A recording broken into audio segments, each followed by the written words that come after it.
Both the Chiefs and Dolphins were feeling good about their chances in the playoffs because they had the best pair of quarterbacks ever to play the game. Yeah, so good. So good.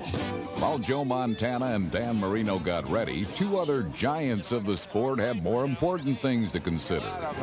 Somebody was talking the other day, I haven't seen anything like this since 1929 when Newt Rockne had phlebitis and they brought him out against Southern Cal on a stretcher and they propped him up and he coached from there. Oh, is that right? Yeah. Well, you're doing better than him. At least you got a golf cart. Well, I got this other thing now. Where do you see that? It's a little motorized vehicle where, you know, you can move around on your own and then just stand up and use it as a crutch. I'll tell you something about that first one. That first one was the toughest one out of all of them. You win that one, is easy after that. Well, sort of easy, you know. On the Chiefs' first drive, Montana did make it look easy, completing 6 passes in a row. Montana wants to throw, has time, throws late. Derek Walker's got it at the back of the end zone. Touchdown, Kansas City. An end zone replay reveals why Montana had so much time.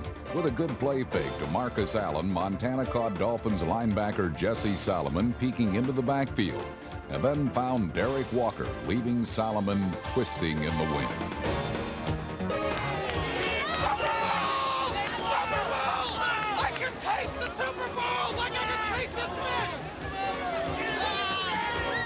Chiefs fans' dreams were a bit premature, for Dan Marino is one fish that's hard to swallow, especially when the Dolphins called on the ghost of playoffs past and matched the Chiefs' score with one of their own. Down to the 10, laterals to Saxon. He's at the 5. All right, what an effort by Miami. And James Saxon, he was looking for the lateral this time. Marino under center. Hands to Parmalee. Parmalee takes it up the middle. He's in. Touchdown. All right, Miami. What a hole. 2 drives, 2 touchdowns. Kansas City ball, 3rd and 6 from their own 43-yard line. 7-7 tie inside of a minute left in the first quarter. Montana 5-step drop. Rifles a shot right side. Kimball Anderson down the right sideline with the catch inside the 40 of the Dolphins. Breaking tackles 30, 25, 20. Kansas City, the longest play of Kimball Anderson's career. Touchdown. 3 drives, 3 touchdowns. The Dolphins couldn't hold the pace, however, and settled for a field goal on their next possession. It was matched by the Chiefs, who now led 17-10 and braced for the final Miami drive of the first half. Still not covered 3 now. You're in some position.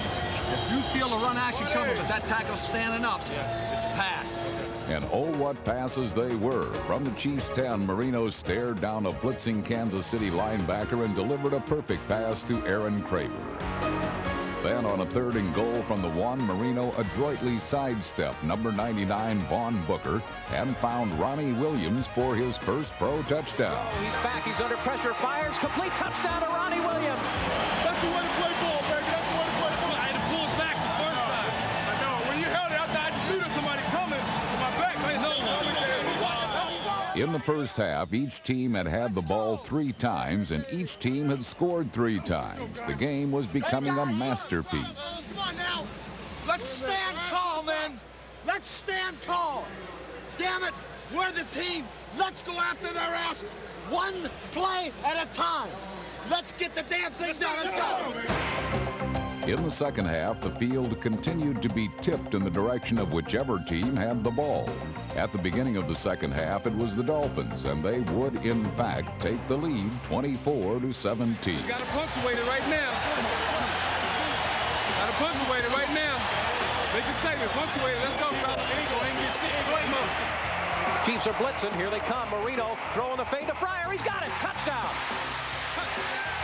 The Dolphins had their first lead and soon stretched it to 10, but this seesaw battle would be decided not by the team that had the ball last. It would be won by the team that played defense first.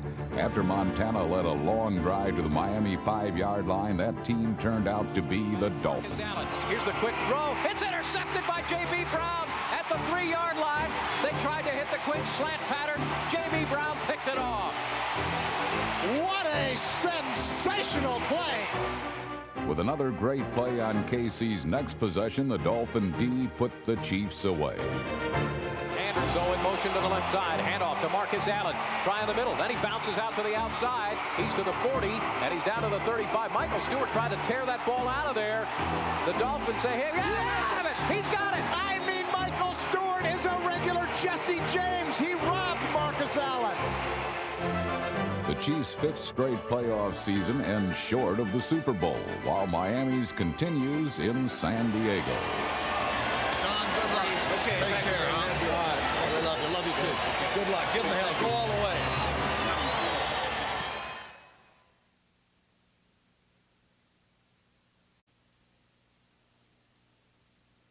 I love my Green Bay Packers.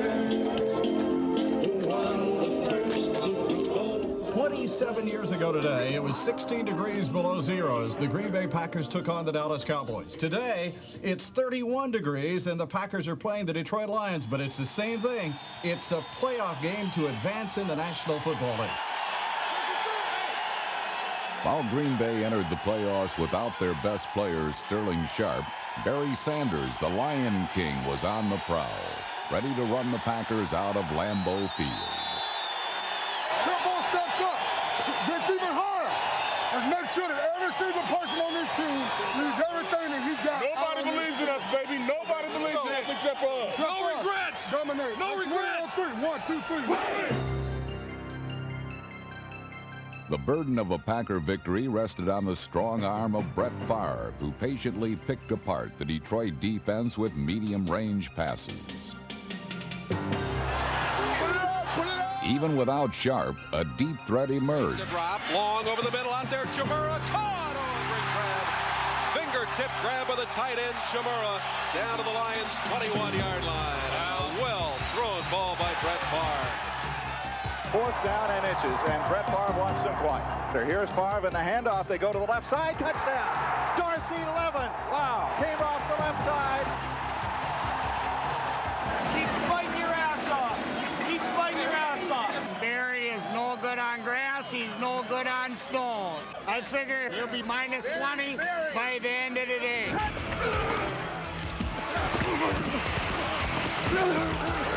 The Packer defense took apart Sanders, piece by piece, play after play. Number 92, Reggie White, displayed both quickness and power, slicing through blockers or brutally overwhelming them.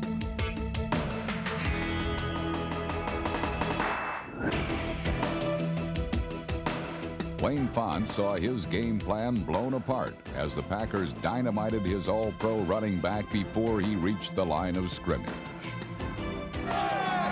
The Lion King was tamed, humbled by these statistics: 13 carries for minus 1 yard.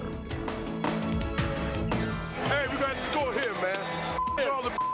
We got to score. Trailing 13-3, the Lions needed a spark from their special teams. We got to score right here, man. One right here. Hey, get the money. We're going to get the money. That's bottom line. You guys have done it time after time after time. I want you to dig down one more time and block your butts up now. We're going to go Packer. They'd like to kick away from Mel Gray if they could. Here's the kick. This is a high floater that's short. Gray's going to get an early start at this one at the 14-yard line. Juggled it for a moment, slipped as he tried to turn upfield. Now he finds a hole to the outside. Oh, we're in trouble. We are in big trouble with Mel Gray. As usual, Mel Gray, number 23, became the rescuer of lost Lion causes. Stop him. Chris Jackie can at the 40. Bell 30, 25-20, and down the sideline. Oh, a late hit there. Go now. Let's go, baby. Let's go, baby. Greg again looking left. Fires to the corner again. Up for it. Perriman this time. Yes. Touchdown, Lions. Boom. Boom. Boom. Boom. In the gloaming of Lambeau Field, the sun had not yet set on the Detroit Lions as one final play would define their season. Let's go, baby. Let's go. Here we are. Trailing by 6 points, and with it 4th and 14, the Lions desperately needed a leap of faith. Hey, Herman! Alley-oop! Hey! Alley-oop! That thing works! Craig straight back in the pocket. Craig looking. Then breaks down. He throws it up over the end zone. And no good. No good. It was caught by Moore, but he caught it out of the end zone. Oh, my goodness. What a play, Jim. Leaving nothing to chance, Packer punter Craig Hentrick took an intentional safety to preserve the 16-12 playoff victory. And we'll kill the clock, and that's the game.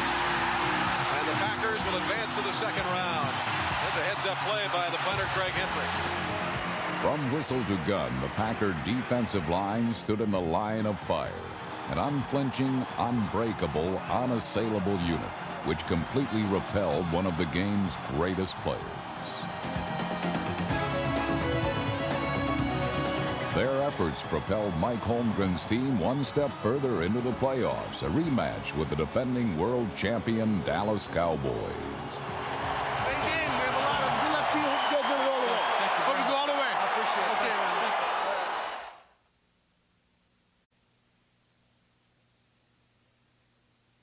Vikings and Bears collide for a third time this season. The Vikes won both of the regular season meetings, but this time it's in the playoffs. The Vikings reign as NFC Central champs, but the Bears pushed them to overtime a month ago here at the Metrodome.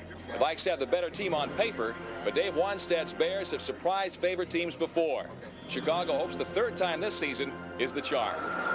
Best part of the season right here. Playoff game at home. Minnesota native Steve Walsh may have been happy to return home for the playoffs, but he did not seem nearly as pumped up for the game as the hometown team.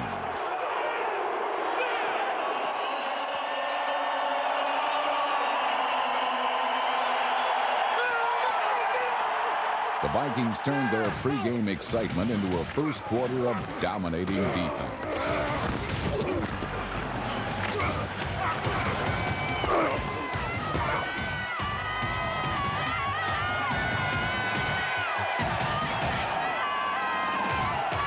Walsh is back to throw. He's looking.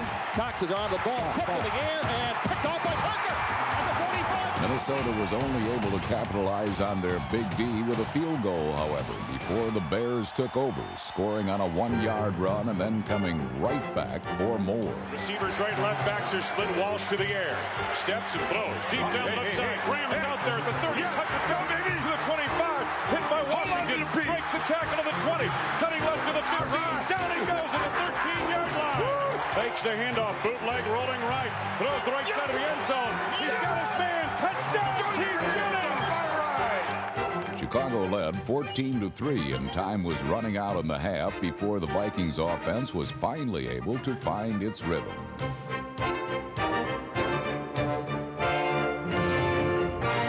Amp Lee's 38-yard catch and run put Minnesota in scoring position.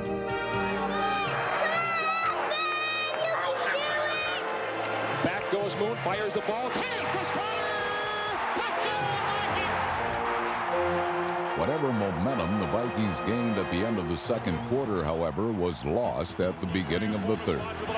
Conway to the right, give Raymond Harris. Up the middle he goes. Harris runs past Del Rio, breaks the tackle to the 20, 15, 5.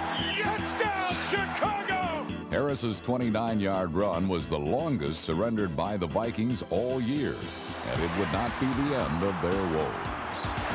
Come on, Jordan, catch the ball. Change it, baby. The time's changed. Touch the ball now. The tide was changing, and Warren Moon got dragged down in the undertow.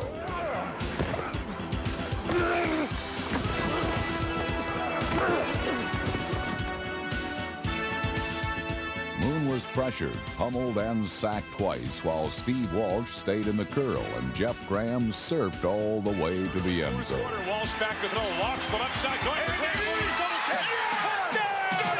touchdown, Chicago! He beat Dwayne Washington in a marvelous touch pass down the left side by Steve Walsh.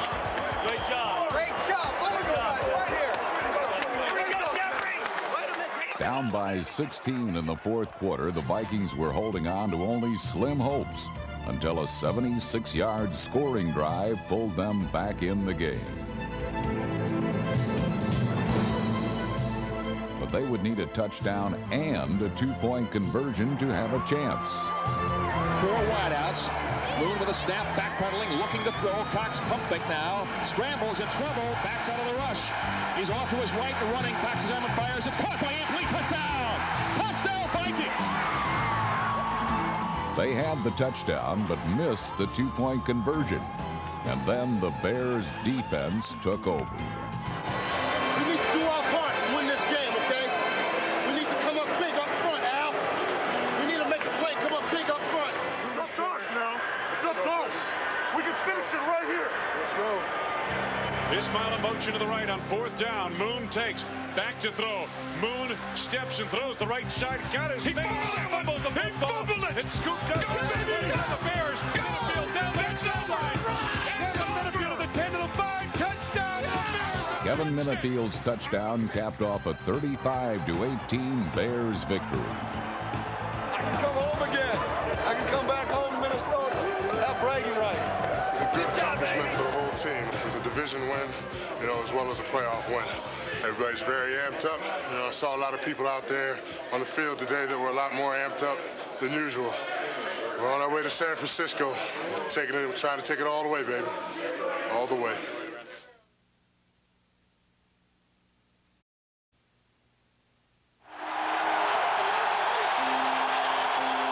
If the Cleveland Browns appeared to be just a wee bit over-anxious to take the field for their game with the Patriots, it was understandable. For this playoff match passed friends with a big difference.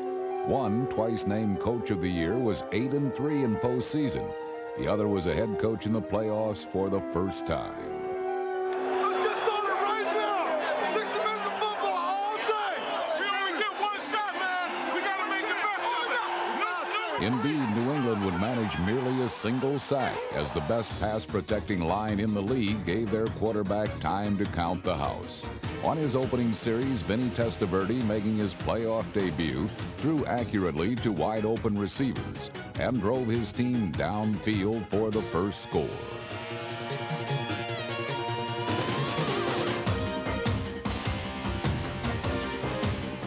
Stover, who is hit on 20 straight, comes out to try to give the Browns a 3-0 lead. The kick is on its way, and the kick is good. 21 in a row for Matt Stover. So the Browns take the opening kickoff and march down for 3 to take a 3-0 lead on the Patriots. At the start of period 2, the NFL's stingiest defense allowed a lengthy Patriot drive, which culminated in the game's first touchdown. As time is hit as he throws it, it's Thompson wide open at the 10. Number 36, Leroy Thompson, scored what was only the 8th touchdown against Cleveland at home the entire season.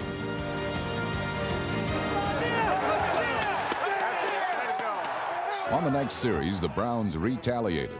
All afternoon, Testaverde bought pocket time or ran for a first down, doing as much damage to the Patriots with his legs as his arm. Let's go! Get up! Let's go! Come on, baby! On a rollout, Vinny hit his mark.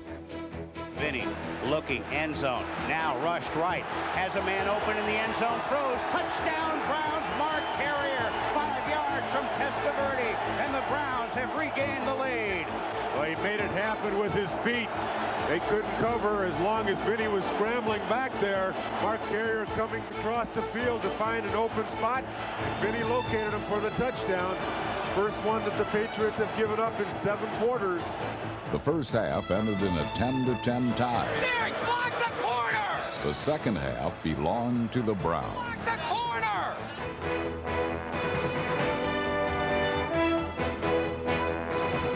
Handoff is to Leroy Horde. He cuts it 5. Touchdown, Browns! Leroy Horde into the end zone. And the Browns go on top 16-10 with 2:21 remaining third quarter. Good blocking on the right side of the Browns offensive line. Leroy able to bounce it off, and he found the lane and poured it in.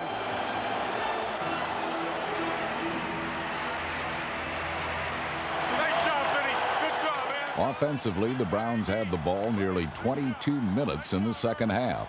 Defensively, the Dogs cooled the hottest passer in the league. Let me tell him this. Let me tell him this.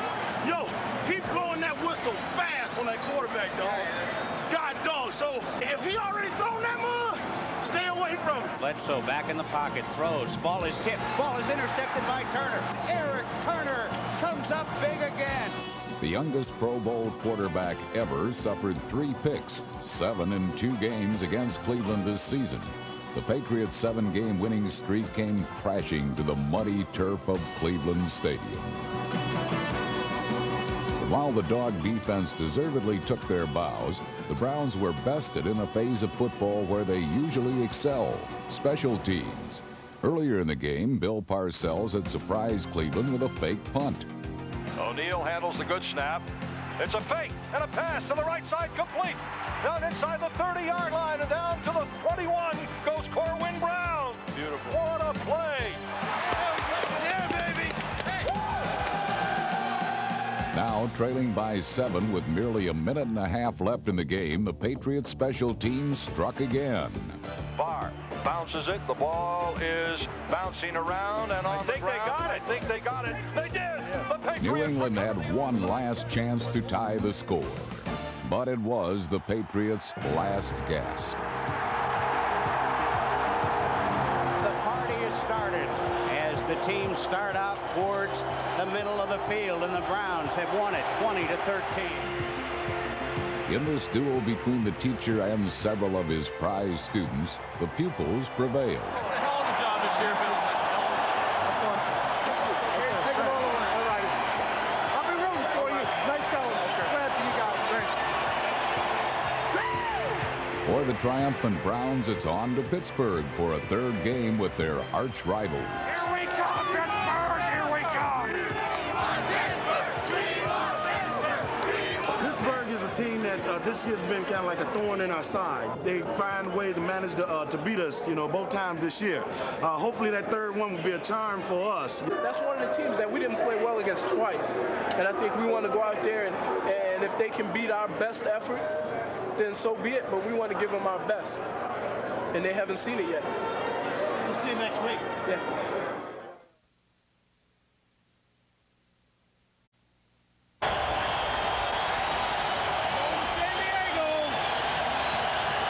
A lot to be happy about, and we just move on. We're going to enjoy this tonight. Gave them tomorrow off, and then we go back to work on Monday at 1 o'clock in preparation for San Diego. Coach, you always talk about that. We control the line of scrimmage. We knock the out of them. We knock the quarterback on the ground. And when all that happens, we play one play at a time. And we play it as tough as we can play it. Every damn snap.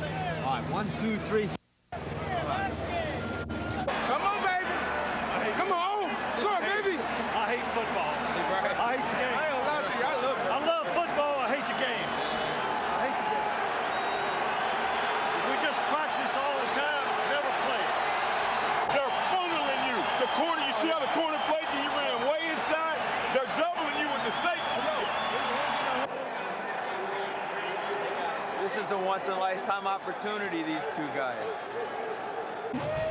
I'm ready to go. Believe it. Believe it. And the whole team's ready to go. Let's get it on. And the dog pound, well, what better place to play than the dog pound on the playoff game? It's going to be a cold one today. It's going to be brutal out here. Blustery. Good Cleveland weather.